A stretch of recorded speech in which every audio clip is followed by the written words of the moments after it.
Good afternoon, students. I am Mrs. Sarla, an assistant professor in Dr. VS IPS, and I am going to teach you your third paper of B.Ed first year, Psychological Perspective of Education, and in which I am taking your second unit, Learning and Motivation, in which today I am going to start factors affecting learning.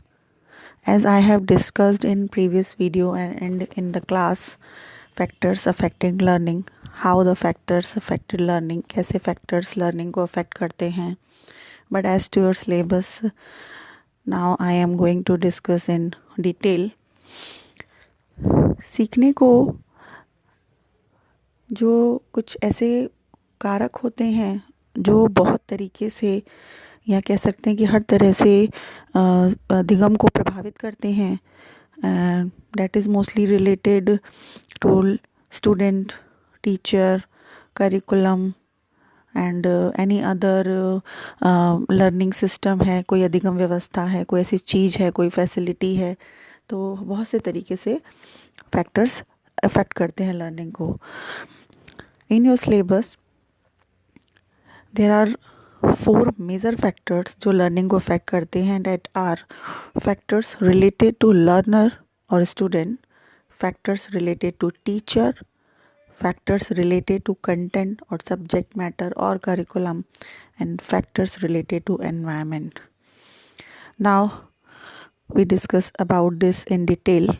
Factors related to learner. सबसे पहले क्या होता है कि जब student कहीं पर भी पढ़ने जाता है, इन स्कूल कॉलेज, तो वो प्रवेश करता है, तो सबसे पहले वो उस स्कूल के एक फॉर्मल एनवायरनमेंट में जाता है.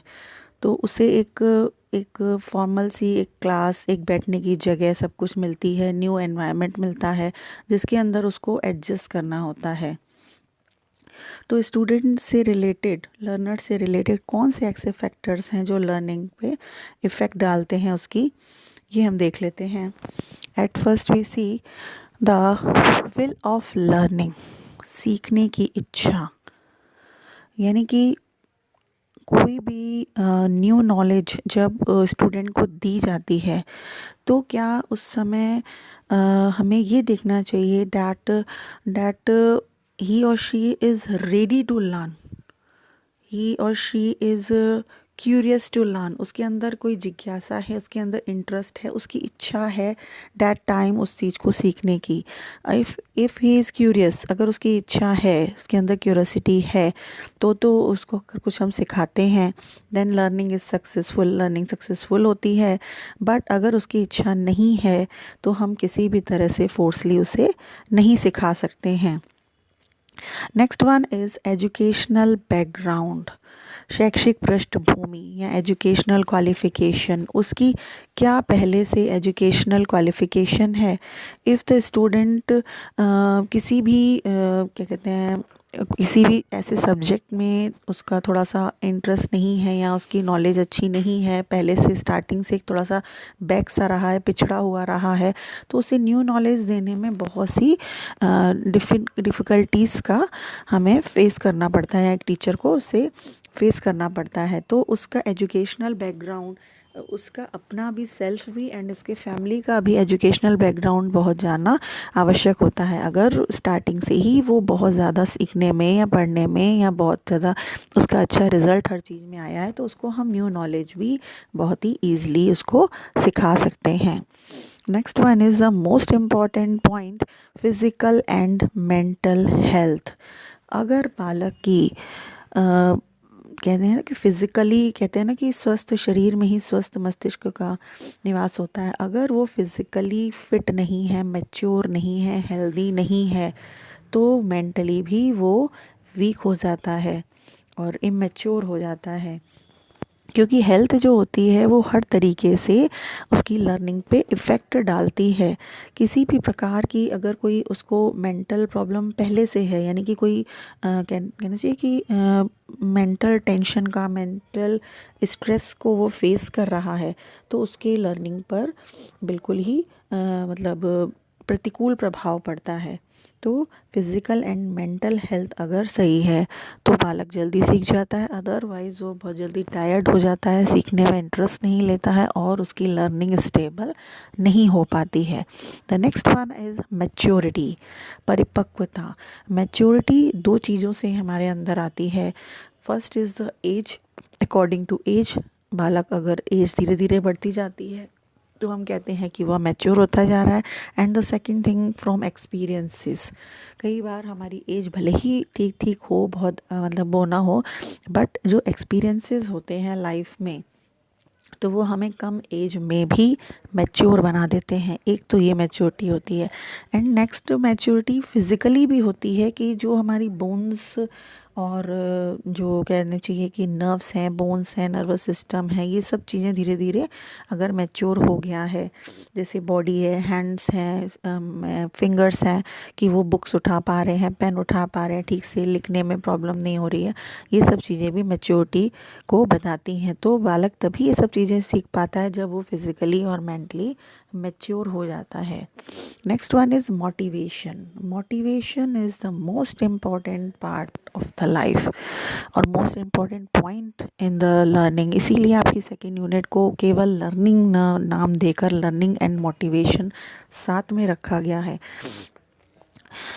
It has been generally seen that when a student is not motivated to know any type of activity about that activity, कि हमें उसको किस तरह से सीखना है, या हमें अगर वो एक्टिविटी हम लर्न करते हैं तो why is useful in our life, और वाई वी लर्न, मतलब ये चीज़ें अगर हम सोचते हैं कि हम उसके अंदर कैसे इंटरेस्ट हमें जगाना है, देन मोटिवेशन की ज़रूरत होती है। For motivating a child it is necessary that he should be clarified about the achieving the goal, कि उसको किस मोटिवेशन केवल और केवल हमारे लक्ष्य को देखकर ही जागता है। अगर हमारा गोल, लक्ष्य, ऑब्जेक्टिव, टारगेट, एम बिल्कुल क्लियर है, देन हम उसको मोटिवेट कर सकते हैं कि आपको अगर वो अचीव करना है तो आप मोटिवेट होगे, क्योंकि मोटिवेशन भी हमारी नीड से ही मिलता है। अगर हमें उस चीज़ की ज़रूरत है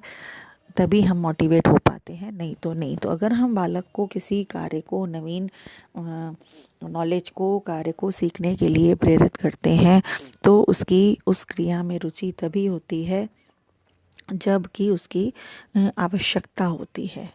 तो उसे उस लक्ष्य को अगर हम स्पष्ट कर देते हैं देन मोटिवेशन से हमारी लर्निंग अच्छी हो जाती है। Next one is time and period of learning. If student को हम एक कोई भी टास्क देते हैं या कोई लर्निंग कराते हैं, कोई चीज़ सिखाते हैं, उसका टाइम की कोई ड्यूरेशन की कोई मतलब लिमिट नहीं है, तो उसको बहुत देर, तो वो बहुत जल्दी टायर्ड फील करने लगता है। बट अगर हम उसको एक लिमिटेड टाइम में लिमिटेड चीज़ सिखाते हैं, एक टाइम टेबल सा उसका सेट कर देते हैं कि इतनी देर में इतना आपको करना है, तो उसे वही टफ चीज़ भी इजी फील होने लगती है। The next one is intelligence. जब आईक्यू लेवल किसी बच्चे का बहुत अच्छा होता है तो ये होता है कि वो बहुत जल्दी चीज़ों को ग्रैस्प करने लगता है, सीखने लगता है। तो बुद्धि का भी बहुत ज़्यादा रोल होता है लर्निंग में, क्योंकि हाईली इंटेलिजिबल स्टूडेंट्स जो होते हैं वो न्यू थिंग्स को इजीली ग्रैस्प कर लेते हैं, कैप्चर कर लेते हैं, लर्न कर लेते हैं। और जो लो आईक्यू लेवल वाले स्टूडेंट्स होते हैं वे बहुत सी प्रॉब्लम्स को फेस करते हैं। तो आईक्यू लेवल का या इंटेलिजेंस का बहुत ही बड़ा लर्निंग में रोल होता है। Next one is attitude of learner. If a child has a positive attitude about anything तो वह चीज़ों को जल्दी सीखेगा। If he has negative attitude, किस तरह का उसके अंदर कोई नेगेटिव एटीट्यूड है किसी भी चीज़ के प्रति जो उसको सिखाया जा रहा है, तो वो उस चीज़ को कभी भी सीख नहीं पाएगा। सो attitude of a learner is an important role in learning process. Next one is emotional status. This is the most important because अगर एक बालक, एक स्टूडेंट, एक बच्चा अगर इमोशनली स्टेबल नहीं है, यानी कि जैसे कि इमोशंस में हमारे आ जाते हैं कि मतलब लव होना चाहिए और बालक के अंदर मोटिवेशन होना चाहिए, या हमें जगाना चाहिए उसके अंदर मोटिवेशन, या उसका इमोशनल स्टेट मतलब उसके अंदर एंगर बहुत ज़्यादा है, फियर बहुत ज़्यादा है, तो उस चीज़ को हम प्यार और हम्बलनेस से उसकी क्या कहते हैं पेशेंस से उस चीज़ को उसकी दूर करके उसके इमोशनल स्टेटस को स्टेबल कर सकते हैं। अगर इमोशनल स्टेटस स्टेबल है तो लर्निंग भी स्टेबल हो जाएगी। So these were the some points या some factors related to the learner, जो कि पूरी तरह से बालक को या विद्यार्थी को, छात्र को या सीखने वाले को प्रभावित करते हैं। नेक्स्ट हम देखते हैं फैक्टर्स रिलेटेड टू टीचर। एक शिक्षक किस तरह से बालक की लर्निंग को प्रभावित करता है, या शिक्षक का व्यवहार किस तरह से स्टूडेंट की लर्निंग को प्रभावित करता है। सबसे पहले आ जाता है knowledge of the subject.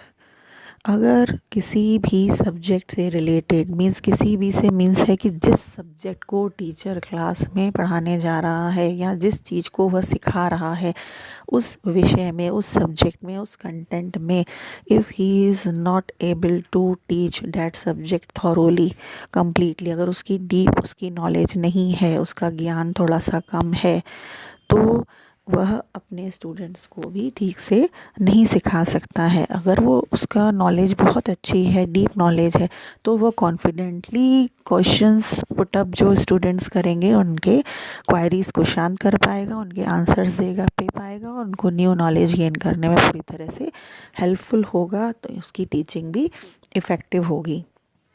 Next one is behaviour of teacher. Teacher का जो बिहेवियर है वह छात्रों के सीखने में बहुत ज़्यादा मतलब इफ़ेक्ट डालता है। It is an important factor. अगर उसके अंदर एक आइडियल टीचर के ऑल कैरेक्टरिस्टिक्स हैं, तो वह एक स्टूडेंट का ओवरऑल डेवलपमेंट करने में सक्षम होता है। जैसे मीन्स उसके अंदर पेशेंस है, ह्यूमैनिटी है, हम्बलनेस है, और कहते हैं कि उसकी मतलब स्वीट वॉइस है, वर्बल उसका जो है वो मतलब वर्बल जो क्वालिटी है वो बहुत अच्छी है, बहुत सॉफ्ट वॉइस में सबसे बात करता है, बहुत ओवर स्ट्रिक्ट नहीं है, अपने ऊपर उसके कंट्रोल है, कॉन्फिडेंस लेवल अच्छा है। तो ये सब चीज़ें टीचर के बिहेवियर को शो करती हैं। तो वह अगर सभी छात्रों से इक्वल बिहेवियर करता है, तो किसी के भी मन में टीचर के प्रति वो नहीं आती है और सब लोग बहुत हंसी खुशी क्लास में सीखते हैं। Next one is knowledge of the teaching method. अगर एक टीचर बहुत अच्छे टीचिंग मेथड से पढ़ा रहा है, उसको टीचिंग मेथड की नॉलेज है कि हमें किस टीचिंग मेथड से पढ़ाना चाहिए जिससे कि हमारी टीचिंग इफ़ेक्टिव हो और स्टूडेंट को क्लास में ही हर चीज़ ठीक से आ जाए, तो वो उसकी लर्निंग प्रोसेस में इफ़ेक्ट डालता है। अगर उसकी उसका टीचिंग मेथड बहुत ही इफ़ेक्टिव होगा, तो जो लर्निंग है वो बहुत ही इजी हो जाएगी, बच्चों के लिए बेनिफिशियल होगी, प्रॉफिटेबल होगी। जैसे कि मैं प्ले मेथड यूज़ कर रहा है, डेमोन्स्ट्रेशन यूज़ कर रहा है, कोई प्रोजेक्ट मेथड यूज़ कर रहे हैं, या एक्सकर्शन मेथड है, एक्सपेरिमेंट मेथड है, इन सब से बच्चा जल्दी सीखता है और उनकी लर्निंग भी स्टेबल होती है। Next one is knowledge of psychology. यह एक टीचर के लिए बहुत ज़रूरी होता है। जैसे कि आप लोगों के भी कोर्स में साइकोलॉजी को इसीलिए ही डाला गया है कि जब आपको टीचर बनने जाओगे तो हम एक चाइल्ड की साइकोलॉजी को समझ सकें कि उस बच्चे की क्या नीड है, क्या उसका IQ लेवल है, क्या वह चाहता है, उसका क्या एटीट्यूड है, उसके क्या एप्टीट्यूड हैं। तो ये सब चीज़ों का अगर इन सब साइकोलॉजी की में जो थ्योरीज़ हैं, अगर उसकी आपको नॉलेज नहीं है, चाइल्ड साइकोलॉजी की नॉलेज नहीं है कि ग्रोथ कैसे होती है, बालक की डेवलपमेंट उसका कैसे होता है, उसको क्या हेरिडिटी ऐसी है जो उसकी लर्निंग में इफ़ेक्ट डालती है, क्या एनवायरमेंटल फैक्टर्स हैं इफ़ेक्ट डालते हैं, तो इन सब चीज़ों की नॉलेज होना एक टीचर को बहुत ज़रूरी होती है, जो कि हमें साइकोलॉजी से ही मिल सकती है। अतः एक चाइल्ड साइकोलॉजी की नॉलेज होना बहुत ज़रूरी है। Next one is knowledge of individual differences. जैसा कि मैंने अभी कहा साइकोलॉजी के अंदर ही हम इन चीज़ों का ज्ञान पा पाते हैं कि हमें तब पता चलता है कि एक बालक सोसाइटी में तो रहता है पर वह बिल्कुल अपने आप में एक यूनिक पर्सन या यूनिक चाइल्ड होता है। उसकी आईक्यू लेवल, उसके इंटरेस्ट, उसकी एबिलिटी, उसके एटीट्यूड, उसके एप्टीट्यूड, उसकी नीड सब अलग होती है। वो उसको बिल्कुल डिफ़र करती है अदर स्टूडेंट से। तो दो टीचर का एक मोरल ड्यूटी होती है कि उसकी उस इंडिविजुअल डिफरेंसेस को पहचाने, उसकी अकॉर्डिंग ही क्लास में उसकी मतलब टीचिंग की अपनी एक अरेंजमेंट करे। तो मतलब व्यक्तिगत भिन्नताओं को देखते हुए ही उसको पूरी तरह से लर्निंग में हेल्प करें। Next one is the personality of a teacher. एक शिक्षक का व्यक्तित्व ऐसा होना चाहिए कि वो कोई भी ऐसा हो एक्सटर्नल पर न जाकर इंटरनल पर्सनैलिटी उसकी इतनी ज़्यादा हाई फाई होनी चाहिए, ऐसी होनी चाहिए कि वो दूर से ही उसको इफ़ेक्टिव नज़र आना चाहिए। और जब वो बात करे तो उसके अंदर वो कॉन्फिडेंस, वो कहना चाहिए ना कि एक ऐसी उसकी स्टेबल विल पावर दिखनी चाहिए। उसकी जो हार्ड वर्क है, उसकी जो एप्टीट्यूड्स हैं, उसकी जो एटीट्यूड्स हैं, वो उसके व्यवहार में ही झलकने चाहिए। तभी बच्चे क्या होता है उनको आइडियल मानकर उनसे मतलब व्यक्तित्व से उनके प्रभावित होकर अच्छे से अच्छे सीखने की कोशिश करते हैं, उन्हीं की तरह बनने का प्रयास करते हैं। तो पर्सनैलिटी बहुत तरीके से मतलब उसको लर्निंग को इफ़ेक्ट करती है। Next one is physical and mental health. Obvious है अगर एक स्टूडेंट की फ़िज़िकल और मेंटल हेल्थ लर्निंग को इफ़ेक्ट करती है तो एक टीचर की भी फ़िज़िकल और मेंटल हेल्थ लर्निंग को इफ़ेक्ट करती है। इफ़ फिज़िकली वो फिट नहीं है या मेंटली फिट नहीं है तो क्लास में जब आएगा टीचर तो वो शायद उस लगन से, उस कहते हैं ना उस कॉन्फिडेंस से, उस तल्लीनता के साथ आपको उस समय वो इफ़ेक्टिव टीचिंग नहीं दे पाएगा क्योंकि वो फिज़िकली और मेंटली उस टाइम ठीक नहीं है। देन आ जाता है को करिकुलर एक्टिविटीज़। को करिकुलर एक्टिविटीज़ इस तरह से अफेक्ट करती हैं कि एक टीचर का उसकी ड्यूटी होती है कि वो केवल और केवल लेक्चर्स ही ना देकर क्लास में उसको बहुत सारे उस थ्योरेटिकल पार्ट के साथ कुछ डिबेट हैं, कुछ कॉम्पिटिशन्स हैं, कुछ एक्सकर्शन हैं, कोई म्यूज़िकल कंपटीशन है, गेम्स हैं, उसको हर तरीके से मतलब एजुकेशन देने का प्रयास करें। तो ये सब संभव तभी हो पाता है जब हम को करिकुलर एक्टिविटीज़ में उसको स्टूडेंट को इन्वॉल्व करते हैं। और कई बार तो हमें साथ में खुद भी पार्टिसिपेशन करके, टीचर को खुद भी पार्टिसिपेशन करके स्टूडेंट के ओवरऑल डेवलपमेंट में कोऑपरेशन करना चाहिए, हेल्प करनी चाहिए। The last one is discipline. Discipline कहते हैं कि बहुत ही स्ट्रिक्टनेस भी स्टूडेंट पे लगानी से हम मतलब अगर हम बहुत ज़्यादा स्ट्रिक्ट हो जाते हैं या टीचर बहुत ज़्यादा स्ट्रिक्ट हो जाता है तो वह स्टूडेंट को कभी भी कुछ ठीक से नहीं सिखा सकता है। और बहुत ज़्यादा पोलाइटनेस भी हानिकारक होती है। तब स्टूडेंट समझने लगता है कि कोई बात नहीं, कह रहा है तो वो उस यह देखकर उसका काम नहीं करता है या वो ठीक से पढ़ाई में ध्यान नहीं देता है। स्टूडेंट अपनी मनमानी करते हैं, नॉटी हो जाते हैं। तो इसलिए ना ही हमें बहुत ज़्यादा स्ट्रिक्टनेस का सहारा लेना चाहिए, ना ही बिल्कुल लीनियंट हो जाना चाहिए।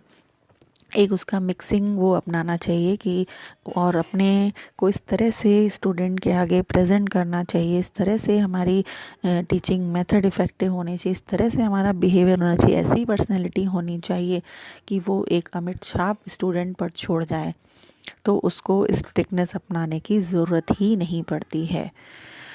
दीज वर द फैक्टर्स जो कि लर्निंग को अफेक्ट करते हैं, ये रिलेटेड टू टीचर्स हैं। Now we see the factors related to content. अब हमारा जो कंटेंट है वो किस तरह से उसको प्रभावित करता है लर्निंग को, जो स्टूडेंट को लर्निंग कराई जा रही है। कंटेंट क्या है? कंटेंट जो भी एक हमारे करिकुलम तो पूरा वास्ट होता है। करिकुलम में हमारे ओवरऑल सारे एक्सपीरियंसेस आ जाते हैं, जो हम फर्स्ट डे से जो जैसे स्कूल या कॉलेज में जाते हैं, बट कंटेंट क्या होता है, हर एक सब्जेक्ट का अलग अलग एक सब्जेक्ट मैटर होता है, बात उसकी यहाँ पे हो रही है। तो नेचर ऑफ कंटेंट फर्स्ट आ जाता है। कंटेंट का नेचर कैसा होना चाहिए, ना ही बिल्कुल टफ होना चाहिए, ना ही बिल्कुल इजी होना चाहिए कि स्टूडेंट्स को सीखने में बहुत अधिक समय लगे, वो लर्न ना कर पाए, वो समझ ना पाए कि, और बिल्कुल इजी भी नहीं होना चाहिए कि वो बस ऐसे ही देखते हुए समझ में आ जाए और उसका कोई हमारे को लाइफ में मतलब लाइफ से कनेक्ट ना कर पाए, कुछ ऐसा सिखाने का उसका कोई रोल ना रहे। तो कंटेंट ऐसा हो जो कम समय में समझ में आए और जल्दी लर्न भी हो जाए। ठीक है। Next one is size of content. Content का साइज़ कैसा होना चाहिए, कंटेंट का साइज़ इतना हो कि स्टूडेंट उसको ऊपरी तौर पर ही देखकर बोर ना हो जाए कि हम किस तरह से इतने सारे पेजेस का एक चैप्टर पढ़ेंगे। तो उसका साइज़ ऐसा हो कि वो मन लगाकर उसको पढ़ सके। तो जो थोड़े से शॉर्ट टॉपिक्स होते हैं, शॉर्ट चैप्टर्स होते हैं, तो स्टूडेंट उससे थकता नहीं है, ऊबता नहीं है, बोर नहीं होता है। Next one is sequence of content.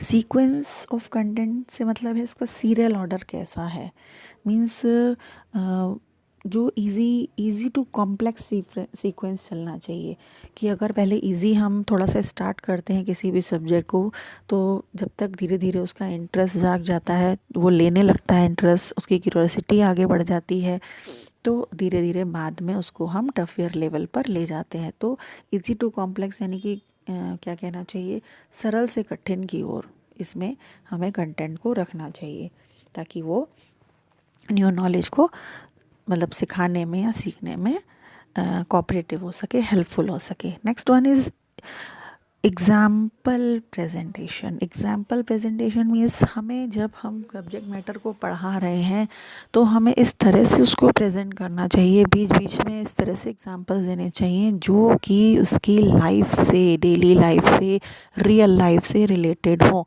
तो बालक को जब वो सुनता है, समझता है, तो उसको उस चीज़ में इंटरेस्ट आता है कि वो मुझे नए नए एग्जाम्पल्स देकर सिखाया जा रहा है। तो ऐसे एग्जाम्पल प्रस्तुत करने चाहिए जो रियल हों, उसकी डेली लाइफ से कनेक्टेड हों, उससे मीन्स क्या कहना चाहिए कि वो अपने आप को उससे कनेक्ट कर सके, तो वो बहुत ही ध्यान से उस चीज़ को सुनेगा और समझेगा। Next one is language style. सीखने की क्रिया में लैंग्वेज स्टाइल का मीन्स जो हम वर्बली बोल रहे हैं, किस लैंग्वेज में बोल रहे हैं, या जो कंटेंट है, जो बुक है जिससे पढ़ा जा रहा है, उसकी भाषा शैली कैसी है, वो कंटेंट कैसा है। तो जब उसमें ठीक ठीक से मतलब जो वर्ड्स होते हैं, जो उसकी वर्डिंग होती है, जो बुकिश लैंग्वेज होती है, तो उसको अगर मतलब एक नॉर्मल लैंग्वेज में होती, नहीं बहुत ज़्यादा इजी, नहीं बहुत ज़्यादा टफ, तो बालक सीखने में इंटरेस्ट भी लेता है और वो उसको क्या कह सकते हैं कि अच्छी तरह से ग्रैस्प कर सकता है, मतलब उसको ग्रहण कर सकता है, गेन कर सकता है। और बहुत ओवर टफ लैंग्वेज और लेंदी सेंटेंसेस एंड विदाउट मतलब जो पिक्चर्स हैं, ऐसी कोई बुक या वो है कंटेंट है, तो बालक को सीखने में मज़ा नहीं आती है। Next one is audio visual aids. Audio visual aids क्या हैं कि जब कोई टफ कंटेंट आ रहा है और उसको हम ऑडियो विजुअल एड्स किसी मटेरियल एड के थ्रू, किसी चार्ट के थ्रू, किसी प्रोजेक्ट के थ्रू कहीं बाहर ले जाकर, किसी पीपीटी के थ्रू, जैसे पीपीटी प्रेजेंटेशन आजकल चल रहा है, पावर पॉइंट प्रेजेंटेशन, उसके थ्रू थोड़ा इफ़ेक्टिव सा बना देते हैं, तो वो टफियर कंटेंट भी बालक को इस ऑडियो विजुअल एड से बहुत ही ईजी लगने लगता है और ही बहुत ही इंटरेस्टिंग वे में वह उसको सीख लेता है। Next one is purposefulness of subject matter. अब क्या है, जो सब्जेक्ट मैटर है, जो कंटेंट हम पढ़ा रहे हैं, अगर तो वो पर्पसफुल है, यानी कि जो उसको लग रहा है वो ऐसा है जो उसको लाइफ में आगे काम आएगा, यूज़फुल है, उसका पर्पस है, तो वो सीखने में इंटरेस्ट लेगा और वो सीख भी लेगा। बट अगर लगता है कि उसका पर्पस नहीं है, तो उससे वह सेटिस्फाई नहीं होगा। उसको लगेगा जब इसका कोई मतलब ही नहीं है और ज़बरदस्ती हमारे को ये एक चीज़ दे दी गई है। जैसे कि आपके बीएड के सिलेबस में है, आप बीएड के सिलेबस में फ़िलोसफिकल पर्सपेक्टिव, सोशियोलॉजिकल पर्सपेक्टिव या साइकोलॉजिकल पर्सपेक्टिव रखने का एक उद्देश्य है कि ये सब चीज़ें हमें बालक को आगे जाके समझने में हेल्प करती हैं, इसीलिए इनको कंपलसरी पेपर्स में रखा गया है। तो अगर वो कंटेंट उद्देश्यपूर्ण नहीं है, उसका पर्पसफुल नहीं है, उसका पर्पस नहीं है, उपयोगी नहीं है, यूज़फुल नहीं है, तो वह सीखता भी नहीं है ठीक से, वो केयरलेस हो जाता है। Next one is difficulty level of subject. Difficulty level से मतलब है कि उसका लेवल ऐसा होना चाहिए कंटेंट का कि वह ईज़िली सीख सके। मीन्स जैसे कुछ स्टूडेंट्स होते हैं, कुछ को होम साइंस में इंटरेस्ट होता है, कुछ को इंग्लिश में, कुछ को मैथ में, तो सबका इंटरेस्ट अलग अलग होता है। तो एक जो सब्जेक्ट होता है किसी स्टूडेंट के लिए वो इजी हो जाता है और किसी दूसरे स्टूडेंट के लिए वही चीज़ टफ हो जाती है। तो जो कुछ सब्जेक्ट्स ऐसे होते हैं उनका लेवल ऐसा रखना चाहिए कि सभी सामान्य रूप से सीख सकें। तो नॉर्मल जो स्टूडेंट्स हैं वो ये चीज़ें सीख सके, तो सब्जेक्ट का डिफ़िकल्टी लेवल भी इस तरह का होना चाहिए। So these were the some factors related to content, जो कि हमारे कंटेंट से रिलेटेड होते हैं, जो कि स्टूडेंट की लर्निंग को प्रभावित करते हैं। नेक्स्ट हम देख लेते हैं last one, factors related to environment, की पर्यावरण जो हमारा है, जो एनवायरनमेंट है, जो सराउंडिंग्स हैं, वो किस तरह से हमारी लर्निंग को इफ़ेक्ट करती हैं। इसमें आ जाता है first physical environment. Physical environment क्या होता है? फिज़िकल एनवायरनमेंट वह एनवायरनमेंट है जो कि हमारी क्लास से जो मतलब कह सकते हैं कि जो हमारे को जो प्रॉपर चीज़ें होती हैं क्लास से रिलेटेड, कि अगर क्लास में स्टूडेंट फॉर्मली पढ़ने बैठ रहा है तो वहाँ पे लाइट अरेंजमेंट कैसा है, चाहे वो क्लास हो चाहे वो घर हो, एयर कैसा है और नॉइस तो नहीं है, और फ़ैन की व्यवस्था कैसी है, कहीं रूम में बहुत ज़्यादा मतलब डार्कनेस तो नहीं है, या फर्नीचर ठीक नहीं है। तो एक एक चीज़ ऐसी होनी चाहिए जो मतलब बच्चे को ऐसा ना लगे कि बोरिंग सा फील ना हो, कि अंधेरा अंधेरा सा है तो उसको पढ़ने में मज़ा ना आए, बोर्ड है तो चौक नहीं है, चौक है तो डस्टर नहीं है। मीन्स सारी प्रॉपर फैसिलिटीज़ फिज़िकल एनवायरनमेंट के अंतर्गत आती हैं। Next one is family environment. Student का फैमिली एनवायरनमेंट कैसा है, यह सबसे ज़्यादा ऑल फैक्टर्स में जो अभी तक बताए गए हैं सबसे ज़्यादा इफ़ेक्ट करता है। अगर किसी की फैमिली में छोटी मोटी चीज़ें ऐसी ख़राब हैं, कई बार जॉइंट फैमिली का जो एनवायरनमेंट होता है लड़ाई झगड़े वाला, थोड़ा डिस्प्यूट्स होते हैं एक दूसरे मेंबर्स में, तो बालक की लर्निंग में बहुत ज़्यादा इफ़ेक्ट करते हैं। क्योंकि स्कूल में तो वह कुछ समय आता है बट वो मोस्ट ऑफ द टाइम अपनी फैमिली में बिताता है। तो फैमिली एनवायरनमेंट एक बालक का बहुत अच्छा होना चाहिए। कि हमें ये देखने को मिलता है कई बार लाइफ में कि पेरेंट्स हैं तो उनमें आपस में ठीक से पड़ती नहीं है, या सिंगल पेरेंट है या कोई विडो है तो उसकी मदर पे बहुत ज़्यादा वर्कलोड है। तो ये सब चीज़ें बालक के माइंड में एक स्ट्रेस, डिसअपॉइंटनेस, बहुत सी चीज़ें ले आती है। तो वो क्या हो जाते हैं, थोड़े से कॉन्फिडेंस लेवल में लो हो जाते हैं, इंट्रोवर्ट नेचर के हो जाते हैं। तो फैमिली एनवायरनमेंट उन्हें ऐसा मिलना चाहिए जो उनको निरंतर मतलब आगे बढ़ने के लिए उसको मोटिवेट करे, प्रोत्साहन दे, ना कि हतोत्साहित करे। Next one is social environment. Social environment हमारा सोसाइटी से रिलेटेड होता है, हम समाज का हिस्सा हैं, कोई भी व्यक्ति अकेले जीवन नहीं जी सकता है। तो जो हमारे आसपास का जो एनवायरनमेंट है, वहाँ के लोग कैसे हैं, वो क्या ट्रेडिशंस हैं, क्या उनके वैल्यूज़ हैं, कैसी लोकेशन है, कैसी सामाजिक परिस्थिति है, ये सब हमारे मतलब सोशल एनवायरनमेंट के अंतर्गत आते हैं, जो कि बालक के मतलब लर्निंग पे इफ़ेक्ट डालते हैं।